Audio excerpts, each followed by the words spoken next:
and welcome. David Levin here, Raise Your Inner Game today. This is Tuesday, so we're talking about the mental game of sports and competition. Fridays are for the rest of our lives.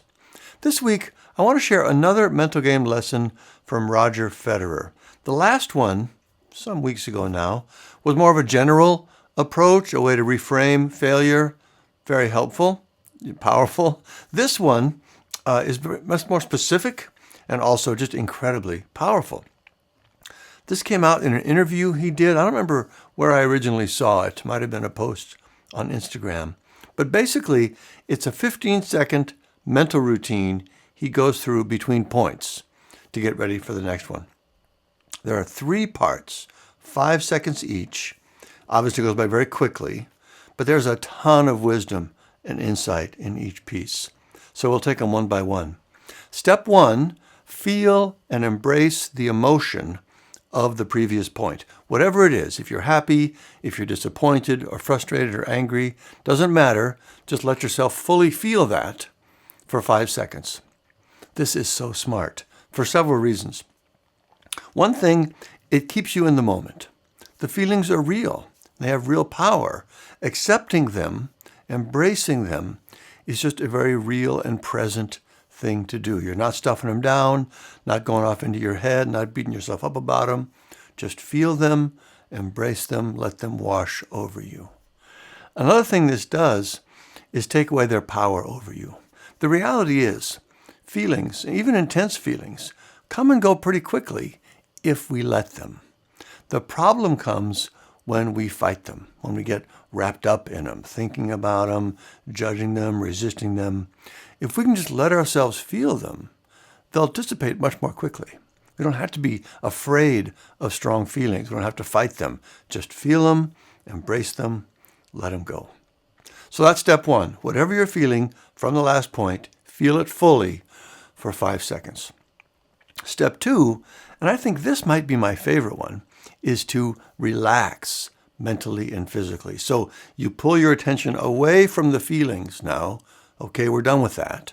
And you put it on to intentional relaxation. You quiet your thoughts. You relax your body. Now remember, this is only 5 seconds, right? And you're still in the court. It's not like you're heading off to the spa to lie down and meditate. You have to do it right there. But still, there are definitely things you can do, especially if you've learned the skills like the ones we teach in our Sports Academy training. You can intentionally quiet your thoughts and relax your body. 5 seconds. Some variation of box breathing might be great for this. Generally, you think of box breathing as being, breathe in for 4 counts, hold 4 counts, breathe out 4 counts, hold 4 counts. That's longer than 5 seconds, of course. But again, some version of that might be helpful. The thing I really like about this second step is that it creates a space between the first step and the third. The third step is to think about what you need to do for the next point from a tactical perspective, shot placement, pace, and so on. And normally, you might think that you should just head straight into that from step 1. But creating this space between them seems especially powerful to me. The key to peak performance, as you've heard me say many times, is being fully focused and present in the moment as opposed to being off in your head somewhere, thinking, worrying, and so on. If you go straight from feeling the emotions and telling yourself to do that to thinking about tactics for the next point, you can basically spend the whole time in your head. I really love building in this purely quiet in-between space. So that's the anchor of your state, and then letting the tactics flow from that. So that's Roger's 15-second between-point mental game routine. First, fully feel the emotions of the previous point, whatever they are, for 5 seconds. Second, relax your body and your mind. 5 seconds, focus, quiet, centered. Third, plan your tactics for the next point. 5 seconds. This is probably perfect for tennis or pickleball or other similar paced sports. Might not work exactly like this for other sports. You'll need to adapt it for your own sport or position. But the general framework, feel the emotion first, then step back from it, get quiet, relax, and then plan tactics for the next point. There's just no way this won't be helpful for you. No way. Having said that, it will likely take some practice for a bunch of reasons. You're not going to just be able to, just run out there and instantly transform your game, or at least I don't expect that to be the case. You might need some help on how to quiet your thoughts. Our sports academy training is perfect for that. You're going to have to practice actually doing it in a game, making it a habit, fitting it in with everything else you're doing. It's likely going to feel weird for a while.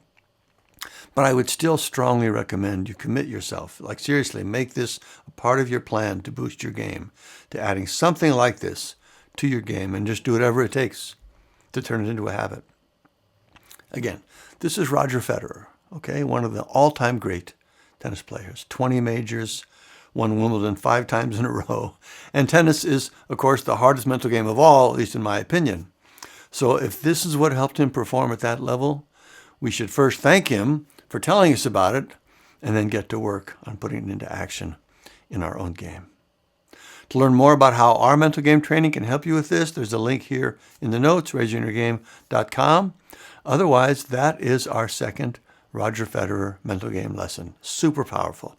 15-second between-point mental game routine. All right, thank you. Keep up the good work.